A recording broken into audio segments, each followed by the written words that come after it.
嚟到2026年第43條呢一度咧，佢就講到有一間公司咁就會有5個 full time 以及3個 part time。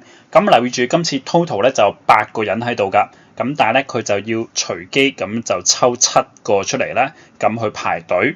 然之後個條件咧就會係 part time 嘅咧就唔會企埋一齊㗎。咁就問翻你有幾多條 queues 咧就可以 form 到出嚟。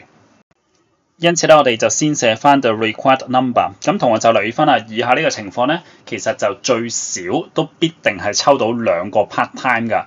點解咧？因為如果係得1個 part time 嘅話，咁咪即係要有6個 full time 咯，因為我要抽7個 employees 出嚟嘛。咁但係我根本就冇咁多個 full time employees 啊，因為得5個。咁所以變相咧最少一定會有2個 part time 㗎。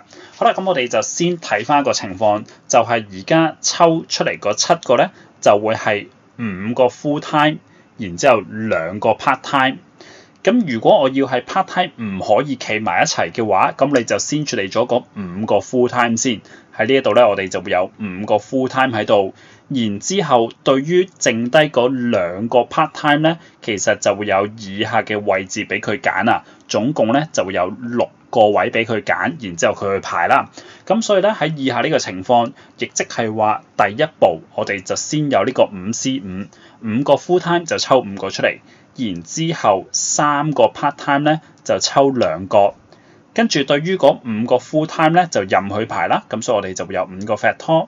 然之後對於剩低嗰2個 part time，我哋就喺6個位入邊揀2個位俾佢。咁然之後揀完啦，咁2個人就再排啦。咁所以變相我哋就先有以下呢個 expression 咧，就會係代表緊以下嘅情況㗎。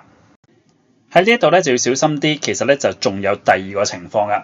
第2個情況咧就係抽咗3個 part time，然之後亦即係話得4個 full time 啦。咁所以我哋就先睇翻嗰4個 full time，然之後就形成到咧就有5個位俾呢3個 part time 嘅去揀㗎。好啦，咁所以咧我哋而家就5C4就5個入邊揀翻4個 full time 出嚟，然之後3C3咧就為3個 part time 咧都要揀晒出嚟。好啦，再乘翻而家嗰4個 full time 就任佢排，咁所以就乘緊4嘅 factorial 啦。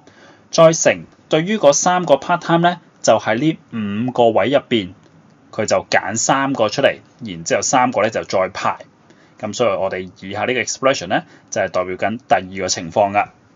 最終我哋撳翻計數機就會等同於呢個18000，因此呢條答案就會係 C 㗎。